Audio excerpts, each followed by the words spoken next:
Welcome to another edition of Bleeding Edge Interviews, where we dig a little bit deeper into the minds of the rising stars and the elites of the progressive rock world.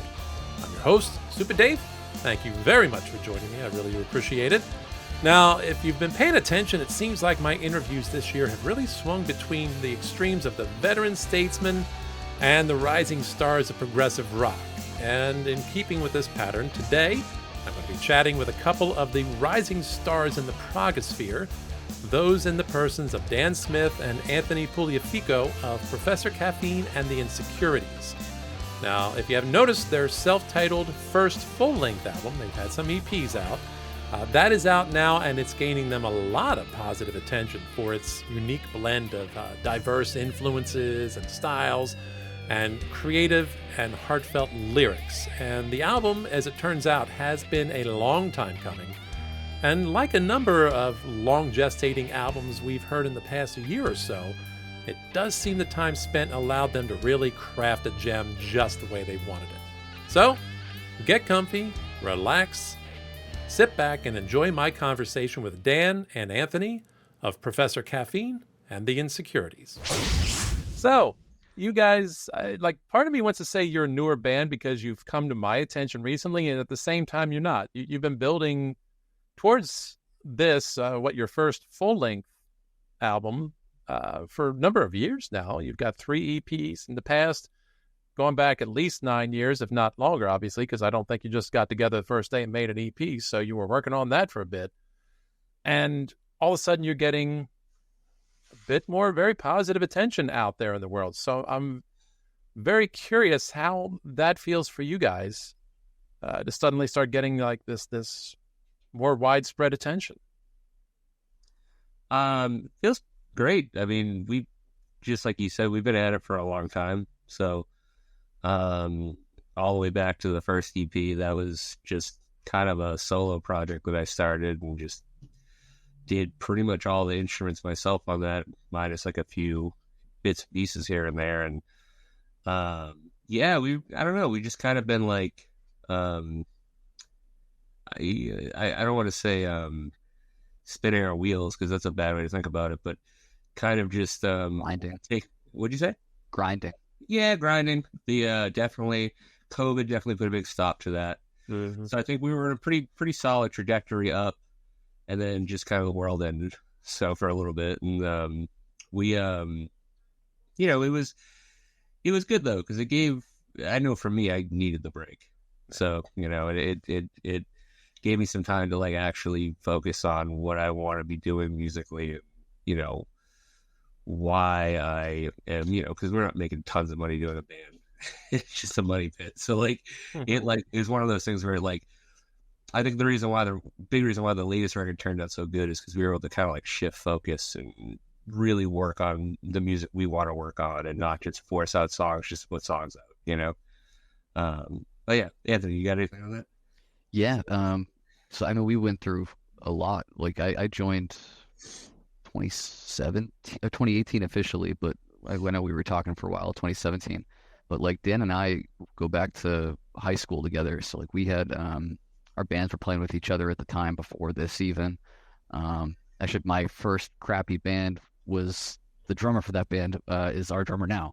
Then we opened for Dan's band at the time. That's like how we became pals. But yeah, we put a ton of time into this, and we started this record before COVID. So like 2018, 2019, I think. Like I know we finished guitars right before the shutdown. Yeah. And then we went through some member changes, and like you were saying, like kind of needed that break. Like I know you and I had a couple talks, but like, do we even want to do this? Like, is this? Oh yeah, I was totally ready to pull up stakes and start a farm somewhere and just be left alone. Yeah. But we kind of, I don't know, it made us like focus on what we liked about this, and we ended up actually retracking the whole record. Tossing a song or two and then doing some new ones. We really wanted it to get like, it sounds like kind of cliche to say like, you know, focus on like what was happy, like what made us happy and like what was true to us. Yeah. But it really like forced us to kind of like, made us force our perspective stumbling with this answer, trying to like find the. Yeah, I mean, I think that kind of also leads to another brief point. We've always kind of struggled with, I know I kind of have music ADD. And I think that just comes from just being into everything. Like I just really have no specific music that I really gravitate towards. It's just if it's good music, it's good music. And I think us as a band, one of the things we've always struggled with is fitting on bills and fitting in the right scene. And like, because I mean, at the end of the day, like half of our songs are like pop songs, the other half are like prog rock metal songs, and then a lot of them are just kind of married somewhere in there, and I think like this record really kind of helped us come to grips with like, I don't know, we are who we are, we like making this type of music, and that time also allowed us to kind of like really not lose perspective on that, because there was like talk of like just becoming an instrumental band, like going like full prog rock, or let's just do like more simple rock stuff, like more lo-fi, like kind of go in this direction. And I think that as a whole, we kind of just realized that we just kind of like being both extremes, and it's really, there's nothing wrong with that. And that's just kind of where we landed. Whatever we're feeling at that time is what that song's going to be. And the later songs that we ended up writing for this record definitely show that. Right. So, yeah. Well, you guys are self-described as prog, math, emo, and indie post-rock, which covers most of the bases pretty solidly. I mean, you included hip-hop and country, but that's all right. Not everybody can do everything. Time, right? Yeah, it's always time. Yeah. So, and I think when you first came to my attention, there was a description that basically summed up very briefly as heavy dose of Coheed and Cambria plus Thank You Scientist plus a heavy dose of prog rock or prog metal. And as soon as I heard it, I went, oh, okay, that was an incredibly apt description. But I have to wonder, because I know sometimes the easy go-to when you're describing a band that people may not be familiar is to say they kind of sound like XYZ. Mm-hmm. I'm left wondering how you guys feel getting described that way to people in terms of trying to express what your sound is like. We did a Coheed cover set that Dan didn't sing, which is the best part of that, because Dan hates that comparison, but it makes sense, like we're proggy, we love Coheed, and we have a high pitched singer, it's kind of unavoidable. Same thing like with Rush, Dan plays bass and sings, so that's part of it too. It's just that I see you're rolling your eyes. Yeah. I love all those bands. I just think, I definitely can see that. You know what I mean? Like 100%.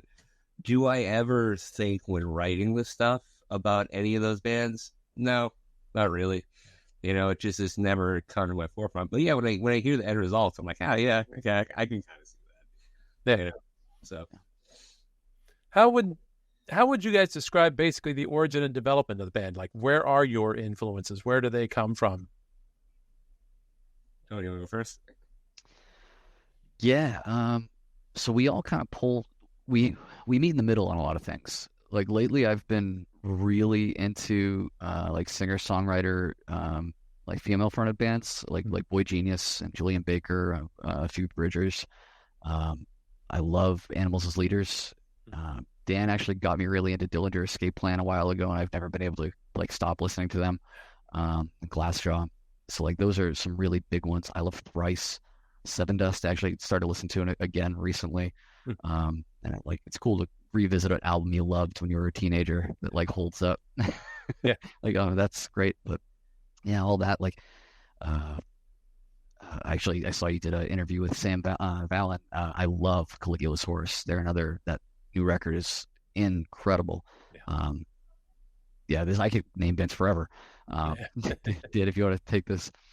Yeah, like Tony said, I was kind of an emo kid growing up, so I was like really into like 80s power pop. I was really into like the Cars, and I was really into like Cheap Trick and like bands like that. But I was really into like Motor City Soundtrack, Coheed and Cambria, Seos, and like all the stuff like growing up. Like I was also really, really into Rush and really into Dream Theater. Dream Theater I got really into because of my buddy Pat. And that was actually the first song I actually ever learned on bass was YSCE Jam by Dream Theater. I picked up a bass. And I was like, I want to do something hard. And I heard that song. I was like, I'm going to learn that. So literally the first few days I had a bass, I learned how to play that song. And I was just like, cool. So that like, it kind of was like, you know, the thrill of the challenge because I wanted to like push myself on top of like, I would find really easy, catchy things, you know, like the more poppy stuff, the Cars kind of stuff. Cars are huge for me. And I think that's where a lot of like the hooks come from for me, you know, when I'm writing songs and like just good choruses and like, you know, hearing that merge of like, you know, if I think about like Dillinger or like any of like the more progressive, crazier bands, Number 12 Looks Like You, stuff like that. Yeah. You know, a lot of the vocals are very like on the nose, and like the stuff that always stuck out to me was like whenever like the singers do like long screams or stuff that like would kind of glue the music together, and like it always would be more hooky, and I would really get into that kind of stuff, and like, you know, just pretty much I just have a weird ear for that. And then I got into bands for like Foxy Shazam was huge for me too. You know, I'm just kind of like stranger, but still, you know, there's hooks there, there's songs there, and you know, but you know, like Anthony said too, just, you know, I was, you know, very influenced by just mathy bands. Like Terra Mellos was another huge one for me. Nick Reinhardt, just very just odd, you know, weird music to be weird music, you know. So oh my god, Sleepy Time Gorilla Museum was another one. Like the just, you know, all over the map. Like I said, I just love a really well-written, catchy song, but at the same time, I love just craziness for the sake of craziness, you know? So, but yeah. I forgot to mention Dream Theater. That was like an early one for us.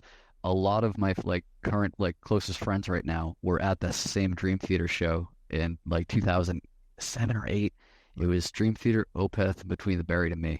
And Dan, you were there with I think you said your friend Pat.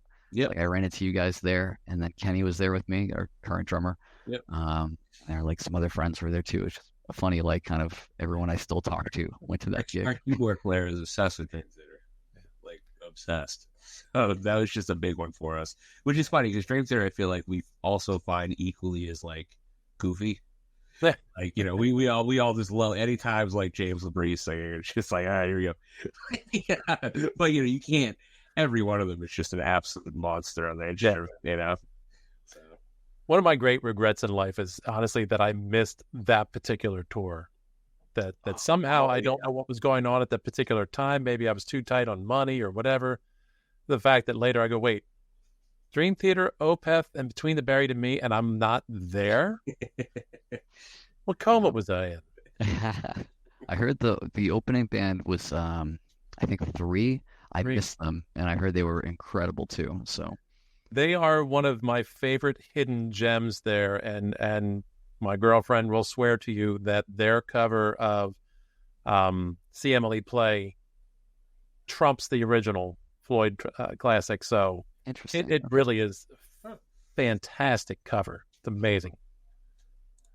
I'll check that. Yeah, they're a band I've meant to check out, and until right now, like I forgot about them until we're talking about this. Like I'm gonna do that after this. Yeah, they probably screwed themselves because with that name, it just was impossible to Google them. Yeah.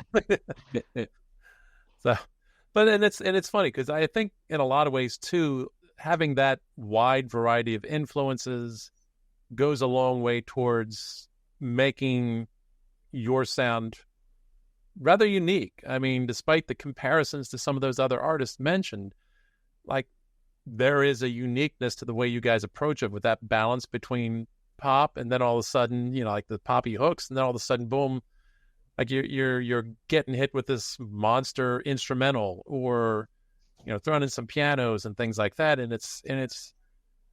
it's all very engaging, and there's enough variety within an album that you don't feel like you're listening to different versions of the same song over and over again. Some bands fall into that. Yeah. And you guys managed to avoid that, which I think is compelling. Also, thinking you guys talking about how long it took you to make the album. I mean, people I've talked to recently, I can go back to about this time last year talking to the guys at No Spoon. They spent 10 years making that first album. And they went through some of the same things that you guys were talking about, times going, oh my God, do I want to bag this, or I want to go on, like do something else, and then he come back to it. And they had enough time to let it sit and really make it exactly the way they wanted to. Or Earthside, it was like 8 years between their debut and their second album, partly because of, COVID, the pain in the ass to every musician for a good couple of years there. But, also the drive to do it exactly the way they wanted to. And I think to some degree, maybe that helped you guys churn out the album you have now. I definitely think it did. Because even when we look at, we have the original mastered album, and the things that we fixed / changed about those songs were massive improvements. Like, you could tell they were just spots that, like, we got lazy about what we usually went over. And we're just like, why didn't we do a transition here? Why didn't we do, like, just stuff that it 100% needed a complete, like, remix of what's happening on the track. And there was just so many songs that really benefited from that. And then there was songs that, just needed literally a quality boost. Like, we had, like, that song Dope Shades we had, which is, like, pretty straight ahead pop song with, like, a shreddy guitar part. It benefited so much from being cleaned up sonically. And yeah, we've no one to thank for that except for Kevin Billingsley, who did the record. He did an amazing job. But yeah, it was good too, because we were able to, like, really flesh out and reuse a lot of, like, basic things like backing vocals. And I was able to listen to the stems and figure out I really liked certain arrangements and change things. And so yeah, I 100% benefited from that time. Yeah. And it's interesting because I, in reading some reviews, like one or two of them referencing the idea of, I guess, and maybe this is me processing, the aging process, but the idea of some nostalgia filtering into the music because of those emo influences and those sounds. And I think, yeah, okay, that sounds, I hear what they're talking about in terms of nostalgia. And then it sort of strikes me, I'm like, okay, that might or might not have been a nostalgia to you guys. Maybe not, Dan, because it surprised me to hear somebody your age talking about that reverence for the Cars. That does not come up very often. I love the Cars. Yeah. Love the Cars. And then Rick Ocasek made a Motion City soundtrack record, and then my world just stopped for a month. And I just love that record. Yeah. And then it hits me, like, wait a minute. Well, this is not nostalgia for people my age. This is nostalgia for my kids. Okay. I'm old.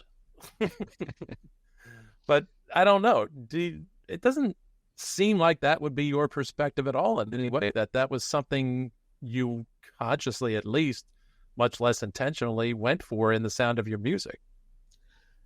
Yeah, I mean, the first record was way more on the nose with that stuff. When I started it, I'm also super into, like, 50s rock. And, like, so I always would joke about how I wanted to make a record that was like a prog band, like metal prog meets like Buddy Holly. And that's why if you listen to the first record, a lot of backbeats are that stereotypical, like boom, ka, boom, boom, boom, like very 50s straight. And there's a lot of that. And it's like basic songwriting changes, a lot of minor fours, a lot of like stuff that you would find in that type of music. Turnarounds like, sharp 1 major down to 1, like just stuff like that, that arrangement wise on its head, if you were looking at the skeleton, would fit that. Yeah. But put in modern rock, emo, progressive kind of way. And it makes sense because Cars. She's a big melting pot. Throwing things into the soup. Nice. And what does your creative process look like when you guys are composing, working in the studio? What is that like? Because I know there's some bands that go about, they sit and they jam and they pull out the things they like and piece songs together. Then there's other ones where, somebody maybe writes the bones of something and the others add to it. Like, what do you guys do? Yeah, do you want to answer this one? Yeah, Dan, you've always kind of like been you bring most of the table, and I think it's mostly because you're neurotic in the way that you write. Like you have like like you'll be like, I'm like, oh man, I was slaving away. I wrote this song. It's sick. You're like, great. I wrote 8. I'm like, oh, okay. And you'll bring that to the table. But like someone will, mostly Dan, will bring like a big bulk of stuff to the table, but and then we just kind of add to it. Everybody's really cool about being collaborative, which is helpful. I write everything out in like excruciating detail using Guitar Pro to go into the studio because I'm also neurotic in a different way, which it helps. I don't know, like, oh, these parts I forgot about, or like this is how it is. Like I could send it to Kevin and like, or just show him my tab on my iPad. Like this is actually what I'm trying to do here, and it makes that process a lot quicker, I think. Did I like gloss over anything? Or no, I think you kind of nailed it. Yeah, we just hit the top of the question. We tend to bring outlines. So like, as in like Anthony, like you said, the skeleton thing, Anthony will have basic structures of how he kind of wants everything. And then we'll all work on it individually, and then we'll get in a room and sit with it. Right. There's very few times, unless the song's just so straight ahead, like generally the bookends, as I call them, on the records, I generally make those 2 songs simpler. They're usually like, those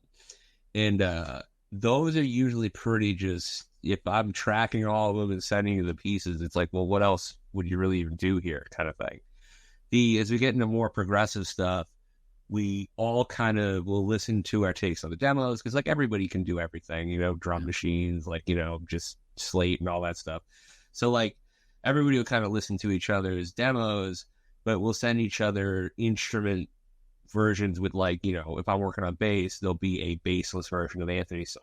You know what I mean? And I can write my own parts and work with that.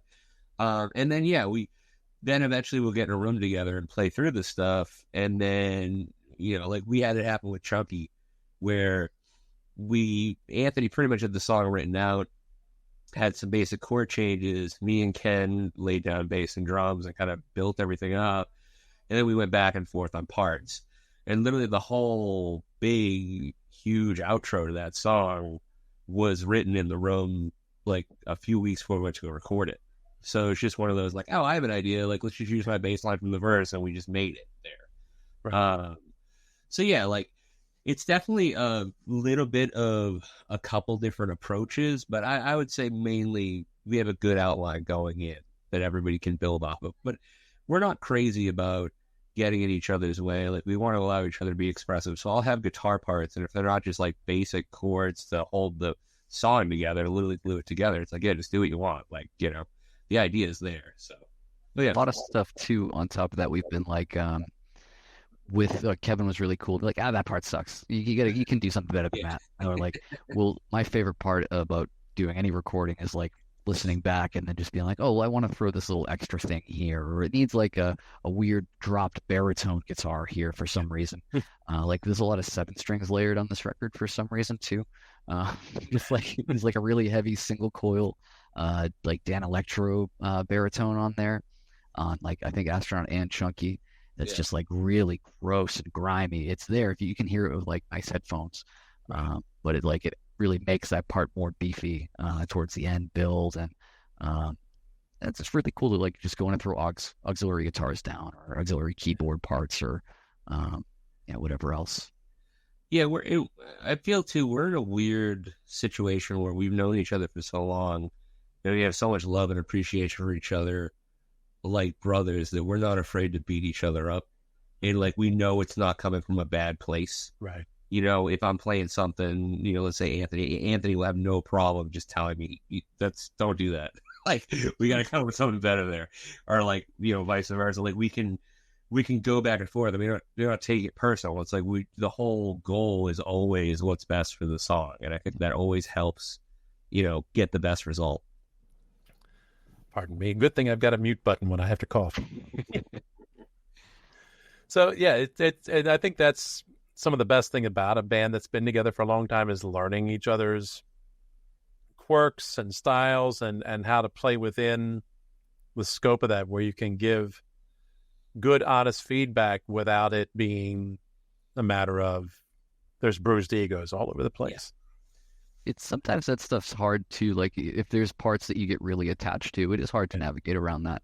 Sure. But we all know that, like, we're all coming from this with we want the best products we can possibly get to, and we know we all are all coming from that same perspective. So it makes it a little bit easier to discuss that.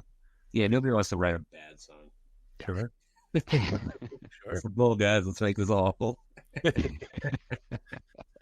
So I'm wondering, was there any particular song that presented itself as most challenging this time around? Like, which one gave you the hardest time just going, damn it, no matter what I do with this, it doesn't quite sound exactly like what we want? Oh, actually, you switched up the question there. Yeah. Because I immediately thought technical. Either way, have fun with it. Well, technical, definitely over. Is that one is just a bear of a song. Yeah. Honestly, I had a lot easier time because I just straight up told Derek I'm writing my own parts for it. Right. It's Derek's brainchild. And yeah, that one was rough because it was very much just grinding it out. There's no big thing with his arrangements. They're beautiful and they're awesome, and he does a wonderful job. But he doesn't really understand the physical movement on a string instrument. So he'll give us some like runs or chords or riffs, and I'm like, dude. We're not physically impossible. We'll have to like rewrite everything or change things, and like the amount of times that like you hear a riff and it sounds like I should just be playing straight ahead on it. I'm doing all these crazy hand over hand tapping to play it, and even then it doesn't sound good. I'm making it happen, but it's like just the physicality of the strings clacking off the instrument. Written in MIDI, so. It's written in MIDI, so it doesn't have like the imperfections of the wooden instrument there. Yeah, so I mean, technically, definitely that one. Yeah, I think vibe-wise, and to get something that truly felt good, would be Mr. Sleep. That one in my brain was like, I give Kevin all the credit in the world for this. Like, just being able to capture like a really creepy mood, like a really just crazy ambiance to that song, and just having the insight of some of his amp choices on that were really cool, like just to see the JC120 get like some love on that, and like just like he did a really good job capturing the vibe for that tune, which I think if that wasn't done as well as it was, wouldn't have anywhere near as impact. It would have been a borderline throwaway song. So that would be the other aspect of challenge. But what do you think, Anthony? Oat Roper, 100% for the first part.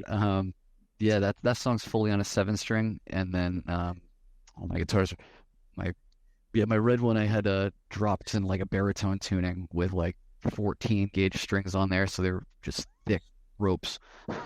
But that one, was a lot, and it took a lot. But Chunky had some really cool things there too, like you said, the jazz chorus on there layered with the acoustic, which just sounded really nice. Well, that was really all Kevin. Wolfgang Fist, actually, we rewrote the chorus for that one because we never really liked it.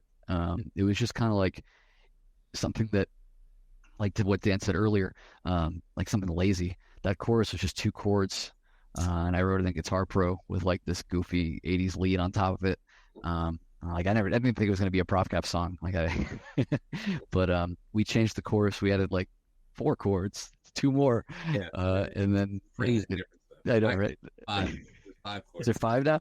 Yeah, because the second one on the next patch changes. That one to me feels more like a Faith No More tune now, with the chorus the way it is and like the way the drums hit. Dun, dun, dun, dun, dun, dun, dun, like yeah, I can see that. Yeah, I'm gonna go back and re-listen to that now and see Yeah. where I can pick that up. I think That and the Rocky. Cars. Look, I'm still kind of like you what, 20s, 30s, early? us? 30. Oh, your 30s, yeah. Mid-30s. Like I'm going, wow, that still gets me. That's first person your age that's ever said the Cars. So Oh, Well, that's like that's the I shape. grew up with all that stuff too. Like, I mean, I don't listen to it anymore, but like yeah, Metallica and Led Zeppelin and yeah. AC/DC, all those bands are that's why I play guitar. Like Right. I mean, yeah, I was a really, really big Creed fan also forever, which I still get made fun of about, but Well, killer if guitar player. no, switch it up and just say Alter Bridge because that's like Creed's fuller brother, Yep. basically. Yeah, like switch out the vocalist and That's let I Trevani do go on nuts. guitar There you too. go. Oh, yeah. Alter Bridge was the band for like when I was like my pivotal guitar years. Yeah, I can believe Easily. that. I can absolutely believe that. So, you bring up Wolfgang Fist, and that's one of those ones I think that great song, love hearing it, and then somewhere along the line, like because of the way I end up consuming, so to speak, music these days, like I don't necessarily get to sit and listen to the lyric sheets and all that. And then something draws my attention to the fact that that's got a rather unusual lyrical focus. And I'm kind of curious about the inspiration for that song. That song was all right, so that was probably our closest venture into straight ahead, like chuggy metal that we did for this record. And I wanted to completely balance it out by writing about something fun and goofy. Yeah. So I had multiple sets of lyrics, and I would like demo them out and listen, and I'm like, oh, it just sounds goofy to me, and like I couldn't get behind it, and then so I just wrote the song about playing catch with my dog. Yeah. So the whole song is about just me playing catch with the dog. I was like, oh, this is great, this is perfect. Let's do this. And like I don't know, like I don't.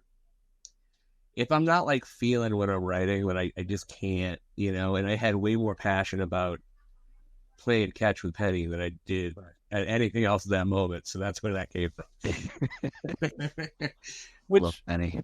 is interesting because then when I read about somebody else looking at that song, and it's you know what, I'm guilty of this too. I've done this in interviews. I'm going, oh, tell me what's the deep meaning behind this, and the answer was, we were smoking pot. Like there was no deep meaning. I'm like, wait, what? I'm like, okay, I had this whole thing concocted in my head, and the review I'm reading and the person writing is like, it's about this idea about how the ball is the dog's whole world, and maybe we should look at life in the simple pleasures the same way the dog does, and this, that, and the other. Whoa! I'm going, did he run? Did that writer run with that well beyond your conception? I take it. Yeah. Simply, yeah. I mean, I guess, yeah, I definitely had those same kind of thoughts because, I mean, literally, it goes from being interested in, whatever is going on around to absolutely zero, and that's it. Just, we're playing ball right now. This is what we're doing. But, yeah, not to, like, that extent. Not like, I'm not, it's not a bunch of metaphors. I'm literally just talking about playing catch. In fact, we referenced one of our favorite funny, goofy movies. You ever seen the movie Heavyweights? No, I've not, but I think I probably remember it. It's awesome. That's always best. Yeah, it's spiritual prequel to Dodgeball, right? Or the yeah. That was the joke.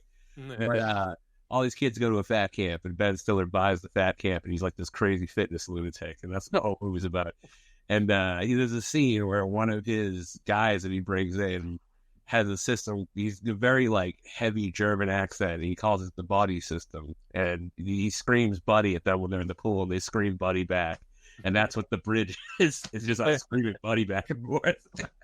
So, yeah, that whole song is just fun. Yeah. I Freud would say sometimes a cigar is just a cigar. Yep, exactly. I didn't read that interview. I want to, if you could link me to that, I kind of want to, or that sure. Someone's, once it's out in the public, it belongs to whoever. It's whatever they want it to be about. Yeah, but I am curious. Yeah. It actually takes me back to where an interview in one of the local radio stations, they had Tobias Forge on there from Ghost. Mm-hmm. And at that time, the song Rats was new. And they were talking about, I love that song, and this, that, and the other. And curious, like when you wrote that, as you conceptualize it, what do the rats represent? And Tobias responded, oh, they're just rats. And sometimes, you know what? You can really easily overthink this stuff. And to some degree, that may be the thing you sometimes encounter with, one, the audience that is drawn to your music, and two, somebody says you're a prog band, everything's got to have meaning, right? Oh, yeah. I mean, a lot of my favorite metal-y prog bands don't take themselves too seriously. Yeah. But it's just, some of the best. We live in a community of people where Death Clock can happen and Necrodoublecon can happen, and some of the best funner bands to go see. Gotcha. So this truly not your first time around making a collection of songs, a recording. It was your first full-length album, I guess. What was different this time around? What got you to the point where, we put out what I understand were categorized as EPs, so they're shorter, but what made this the bigger one, or what made this one different from the past? We were actually a band. Yeah. That's the biggest thing. I mean, the band hasn't actually felt like a band until, a year or so after. Well, it wasn't even a year, about a year actually after Video Game EP. Because even then, on Video Game EP, those are all songs I wrote, including pretty much every part except for a bridge on PK Thunder, which Derek wrote. But that was still 100% me. Yeah. A lot of the guitars were played by me. Bass, obviously all the vocals, got some of the guys to do some backing vocals. That record brought in Jesse Stiglich, our old drummer. He actually played drums on it. Derek actually played keys on it. But other than that, it was still mainly my brainchild at that point.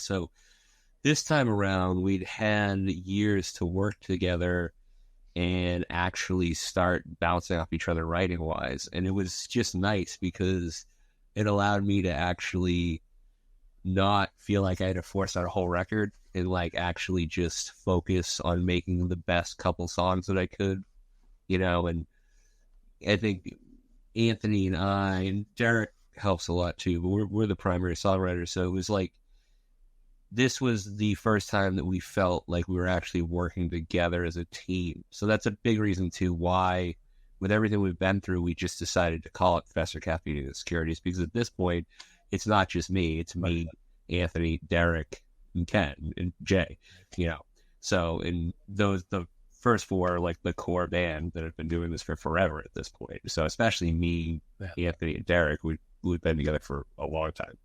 So, yeah. Why you're talking about that, by the way, I'm curious, the origin of the name of the band. I wish I had a great answer for that. Really don't. I sing about a lot of stuff, my feelings, and I love coffee. And as far as breaking down, once again, 50s rock, that something, something, and the somethings. Right. It's just that same formula. Once again, that's a big push to why I even started the band. And I thought that was just kind of a fun, clever name. Yeah. Could I add, it's the best thing to hear people that we've never played with try to remember. It's hard to remember band names when you're doing a gig of 6 bands. I'll write them in my phone so that I don't forget if they're new. But people what was someone called us Captain Caffeine or Dr. Pepper? What was the Captain Coffee with Feelings? Yeah. Oh, the best too is I didn't realize how many people don't know how to spell caffeine. Oh wow! Or even more crazy, insecurities. We've seen some butchering. So caffeine is the E or the I movement that just keeps messing with you. But right. Yeah, we had one Halloween show where there was about 40 letters in the word insecurities on the flyer. I was like, oh my god, what is this? Well, that's funny. Circling back to earlier part of the conversation, this is where their name worked out pretty easily. Oh, yeah. You just need one more adjective to Yes. get that going. Maybe a little bit. So what would you think was your biggest takeaway from your experience recording this album and putting this together? Albums are expensive. I definitely developed some gray hairs, but it was very rewarding, especially to finally put something together. And like, I was like, the big thing, we finished this record the second time, the end of the summer, 2023, midsummer 2023. No, I think it was August. Was it August? Okay, we got it mastered and finished, and then we were just kind of like, what do we do? Like, well, none of us, we know how to write music. Like, we spent all this time like making this. How do we promote this? What do we do now? Like, if we release it, is anyone going to hear it? Like, will people like it? Yeah. Having people like have such a solid positive reaction to it so far has been everything. Like, I'm a fragile boy. We put everything into these tunes. So, yeah. I don't know. Fair enough. You are one of the insecurities, are you not? I am. Yeah, certainly. Yeah. Well, that's the other thing. People ask Dan if he's Professor Caffeine. Without fail. Thought so. Thought so. I mean, and it's a big undertaking. You're not kidding. It's not a cheap thing to, and I take it you guys recorded in studio, because I know there's so many bands and artists out there these days that are doing a lot of home recording, but it sounded like you guys kind of went a more traditional route on this. Yeah, this is pretty much all in the studio. Other than like a handful of stems that we were able to salvage from the last recording, just did it all in studio. Yeah, we recorded it. We said with Kevin Billingsley at the Halo Studio in Maine. Yeah. So that was, that was all. Yeah, mostly all of it was there.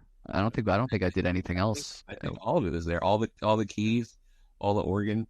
And the only thing that was shipped in was synths, but he still had to sit with them and like tweak them in the studio. So it was like, he's just sending him audio tracks that we would just go back and, have to fix anyways. But yeah, no, it was pretty old school. Like, not really, no modelers, all amps, all real drums, no triggers. So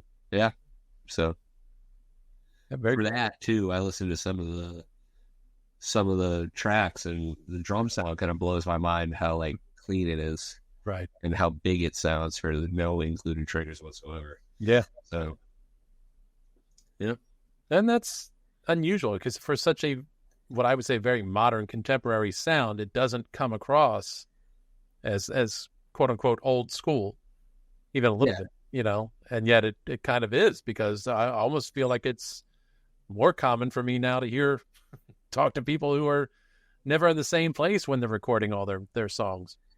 Oh yeah. I mean, and definitely if that works for you. I just think that I think we all just love going to the studio too.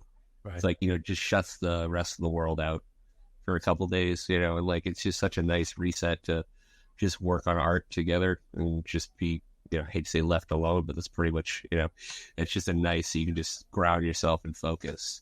Yeah, I mean, like, I don't know. I've kind of always liked older approaches. In fact, the second EP is actually done all on tape.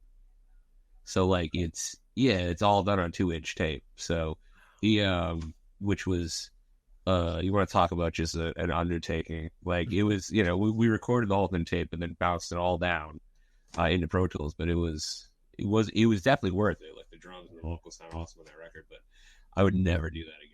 That was a lot.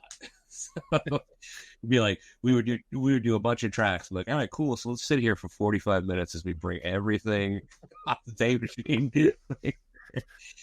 So, yeah, that is the downside of analog. Yeah, but sounded great. Sad, yeah. Yeah. Yes. So, how did you connect up with Kevin? I'm curious about that, because I'm not. It's not a name I'm familiar with off the top of my head, although it does sound somewhat familiar. But I don't know if it just. He's done some work with. I'm trying to think. Like, he's done some work with some bigger bands. Like, he worked on one of the last Lamb of God records, I think, or one of the. Couple. He did engineering on.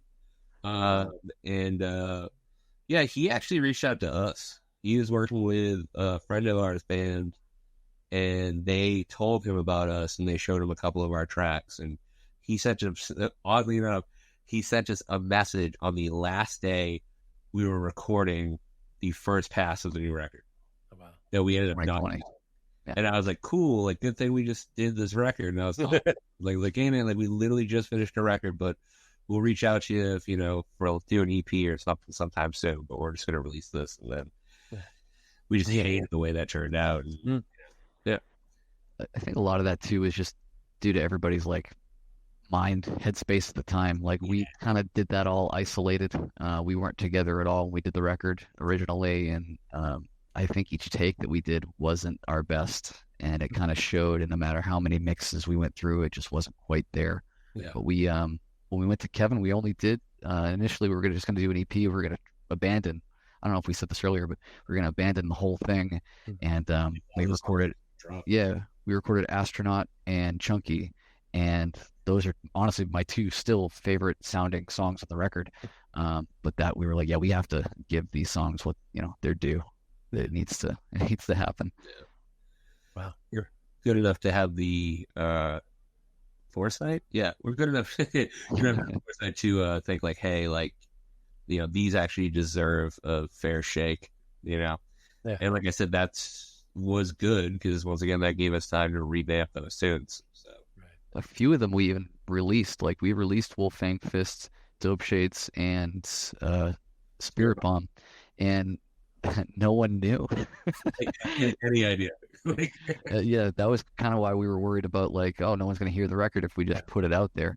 And then like within the first week, they were already doing better than they did in like 2 years of being on the internet. So okay. Yeah. Well, it's a pretty fortuitous turn of events there to connect with him like that. And, it sounds like he did what I think a good producer would do, which meant he challenged you guys to bring your best game to the recordings. And it you ask me, it shows very much in the final product. Thank you. Yeah, I definitely think he had a lot to do with like really pushing us to get us where we needed to be. Yeah. As much as he won't admit it, like he keeps saying, you guys are like a million times more prepared than most bands that I work with. Like, I think because we were just all equally as passionate about it being a good final product, Right. And it wasn't even like a playability thing. Like it'd be like, I think you could do better with this part. You're nailing it, but it's not working. I think you could come with something better here. I think you could do something different here. I think you could, and like, I think for him it was also kind of a good work environment because it wasn't a issue of getting to be able to capture anything to record. It was more of a, what could we do differently to make this better? Yeah. You know what I mean? It wasn't like we're not nailing the parts. We are, but these parts might not be the greatest. Right. Makes sense. Yeah. I mean, my model probably will always be Rush, which is the band has been my favorite band for 40 years. And looking at the way they approach things and, even later in their career, these are guys who had experience producing and could easily do stuff on their own. And yet they always brought in a producer. So they had some outside input, and somebody to, even some of those final albums, Nick Brascolinowitz, I'm never going to get that name right. But like he challenged them and pushed them to do things that they weren't inclined to do their first time around themselves. And he brought out these great products, especially Clockwork Angels. Yeah. And, I think every band should have that outsider view to push for some things and challenge them in some ways that maybe they wouldn't do themselves, because I think it keeps artists from getting into a rut. Definitely. 100%. And I think sometimes sometimes you can just get in your own way. Yeah. Like you can be really you can overthink parts. You can have parts that are just, you don't realize that you're making it more complicated to just be more complicated. It's not musical at all. And I feel like that happens a lot too. And, was it Roll the Bones? Was that the record where they decided to get back to like the roots and they stopped using like tons of crazy effects? Counterparts. Is that what it was? Yeah. Where they like wouldn't even allow Lyson to use reverb on stuff. They're like, no, we're not doing that. And he was like losing his mind in the studio. It's like, but it shows. It's like, yeah, there it is. Like it's, sometimes, like you were saying, you just don't know. You need to kind of be pushed by somebody who's not, in that same circle. Yeah. Yeah. That sounds like that worked out very well for you guys. Yeah. So plans for a tour? I know you got some dates coming up in the not too distant future there. Is there something extended? Are you getting hit up for, dates, opening gigs, headlining gigs, anything like that right about now? Not as of late. We're just we're trying to push the record as much as we can. We've already booked, because this is round 2 for us with these songs. We already literally booked a recording session for August. Then we're going to go in and do another 4 or 5 songs. Wow. And then, as far as playing shows, like we're kind of at a weird point where it's like, we are grinding, we're playing as much as we can. But as far as setting up a tour, it needs to reach that point where it's like worth it. Yeah. Financially, it makes sense for us, So right now we're more just kind of weekend warrioring it, doing oddball shows here and there. And honestly, it's been working. So it's, I think that with the pushing online presence, and we've been kind of dead lately because, just life stuff getting in the way. But, staying active online and playing here and there has really just helped kind of snowball this thing. So, but no, nothing big in the works right now as far as playing shows. We have a couple local things. We're trying to get some things outside of state to just kind of build connections there. But yeah, a lot of it's just trying to play with new bands. A lot of our friends that have been doing this forever either aren't, or they're starting to go just do like a record here and there, and then that's it. Like same thing after COVID. It's like almost like starting over, because we knew a bunch of promoters, we knew a bunch of venues. All those venues are gone. All those promoters retired or moved away. So it's kind of, we're just fumbling around trying to figure it out. But we did, like, it's funny you said Thank You Scientists. We did a gig with we opened Thank You Scientists at in Cambridge, Mass. Cool. We opened for Elephant Gym on their first US tour. That was really cool. Also at Cambridge at the Middle East, so the person we knew there doesn't work there anymore. But we're open to things. It's just finding the right option, I guess. Yeah. Well, I can sense the momentum building, so I think that is encouraging to think that somewhere along the line that's going to happen for you guys, or at least you'll have the opportunity presented to you. And I hope it's soon. It's a great double bill. You guys plus Thank You Scientists. Oh yeah, I'm paying money for that. Don't want to work a 9 to 5 anymore. So that's fair enough. Yeah. And I kind of had that thought myself, but for whatever reason, I haven't quite found the exact winning number combination on the lottery tickets. Yeah. Not yet. Yeah. I got to rework the plan towards financial independence. When you figure it out, Yeah, right? No. Hey, I'll sponsor you. There you go. Yeah. It's very cool. Guys, it's been my pleasure talking with you. I love to talk with artists on the rise, and you guys are one of those. So I'm wishing all the best for you, and I'm hoping big things are coming very, very soon. And wow, how encouraging to think that there could be more new music from you by the end of the year or something like that, since you're going to be back in the studio in August. I don't know how quick the turnaround is on things like that, but still, that's very cool. Like, just discover a band and all of a sudden go, wait, there's more new stuff already? Yeah, like we, I know for me especially, I just kept writing. So it's just been, I'm ready to go. We put ourselves into a hole too. We wanted to put this on vinyl, but we're one song too many to have it be on one back-to-back vinyl. So the plan is to kind of get these new ones on that other disc that we have to pay for, and just do kind of a, here you go. Yeah. But that's the plan anyway. Hopefully by early next year, but everything takes forever. So yeah, I hear you.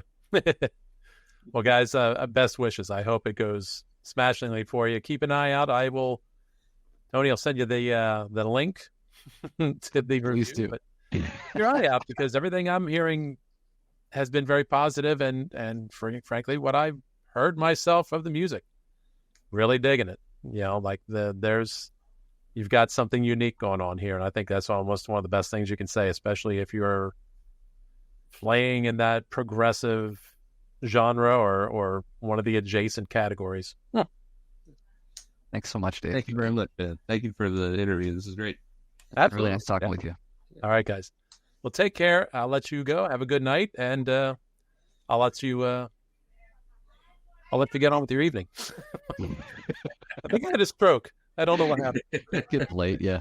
All right, take care. I always love talking to young, passionate artists about their influences in their music. Dan and Anthony were no exception to that, and I love the surprise to hear that somebody as young as Dan is that big a fan of the Cars. That is just not something you hear on a normal basis these days. Guys, I want to thank you both once again for your time talking with me. It was a blast meeting both of you, and I wish you and the rest of the band all the luck in the world with the album and everything, and I'm really, very seriously looking forward to what comes next for you guys. For those that are interested, the band's self-titled debut is available now, and I've included a link to purchase it in the description below. And those of you listening or watching, whichever medium you've chosen, thank you. Thank you very much for joining me. Do a quick like and a subscribe if you don't mind. If you want to follow me on social media with the links in the description, go ahead and do that. And you can also check out The Expanse, my all-progressive rock and metal station on Live 365. That link is below as well. Well, that's all I have for you now. So remember, as always, never fear to deviate from the norm. Keep it proggy. And this is Super Dave, signing off.